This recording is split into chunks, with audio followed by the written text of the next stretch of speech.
তোমার ছেলে এরকম বৌমাকে খাইয়ে টাইয়ে দেয় নাকি? আমাদের সময় না বৌদি লাজ লজ্জা ছিল, শ্বশুর শাশুড়ি মানতাম আমরা।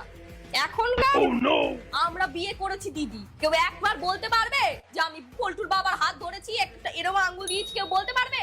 কোনোদিন বলতে পারবে না। ওর ফলা নিয়ে আমরা করি না, আমরা সব শিখিনি। আমাদের সময় এইরকম বৌদি একটা ঘোমটা দেওয়ার জন্য আলাদা শাড়ি নিতাম, পরতাম একটা আলাদা শাড়ি, একটা ঘোমটা দেওয়ার জন্য নিতাম। আর এখনকার সালোয়ার, নতুন ফ্যাশন সালোয়ার, বাপ রে বাপ। আবার দেখি কেউ টপ জিন্স পরে বেরিয়ে যাচ্ছে, এর শিক্ষা। তোমার ছেলে বৌমাকে দেখলাম দার্জিলিং গিয়ে ঢলাঢলি করে ছবি তুলছে। আমাদেরও বিয়ে হয়েছে গো, আমরা ওই হনিমুন গেছি, তাই বলে ঢলাঢলি করি না গো। লোকে জানে না তোরা বিয়ে করেছিস, তোর স্বামী স্ত্রী জানে না, দেখাতে হবে গো। আমরা করি না বৌদি, করি না।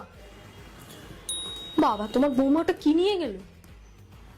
ও, আমি আমার বৌমাকে পরিষ্কার একদম লাইন বাই লাইন জানিয়ে দিয়েছি, সকালে উঠবে রুটি আর তরকারি করবে আমার জন্য, তোমার শ্বশুরের জন্য আগের দিনের পান্তা ভাত থাকবে, তুমি খেয়ে নেবে।